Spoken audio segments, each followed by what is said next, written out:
কি বক্স লাগাও তুমি? এটা লাগাইতেছি ইমার্জেন্সি পয়েন্ট। Emergency point? জি। ইমার্জেন্সি পয়েন্টে ওয়াই বক্স কেন? ওয়াই বক্স হচ্ছে আমাদের ইউ বক্স না থাকার কারণে আমরা ওয়াই বক্স লাগাচ্ছি, এই কারণে এক পাশে আমরা টেপ লাগাই দিয়ে বন্ধ করে দিছি। আচ্ছা, তো ওয়াই ইউ বক্স হলে আমরা সাইড মাথা কেন? এই দুইটা হয়, চারটা কেন? কিসের? এটা হচ্ছে পাওয়ারের ইন, এটা হ্যাঁ। পাওয়ারের আউট, হ্যাঁ। এটা কন্ট্রোলের ইন, এটা কন্ট্রোলের আউট, এই জন্য 4টা পাইপ একসাথে। আচ্ছা, তাহলে লাইট হচ্ছে একটা, কেবল লাগবো 4টা। জি।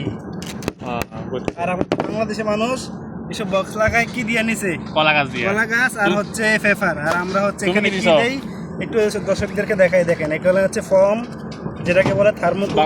বাংলাদেশ বলে কষ্টিক বলে। কষ্টিক, হ্যাঁ। যে বিয়ে বাড়িতে গায়ে হলুদে অনুষ্ঠানে বানা যায়, এটা কি কষ্টিক? এভাবে দিলে সুবিধা কি, এটা আমরা ফলের সাথে পুরা আমরা টাচ হয়ে যাবো। টাচ হয়ে গেলে আমাদের খাইতে সুবিধা হবে। বাংলাদেশের বক্সগুলো কিন্তু অনেক বড়, ডিপ। এটা কিন্তু ডিপ না, মাত্র 3 সেন্টি পরিমাণ।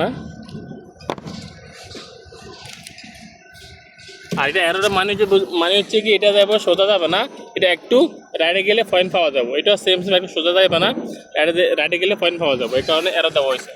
যদি সোজা সোজা পয়েন্ট হতো তাহলে স্ট্রেট মার্কিং হইতো।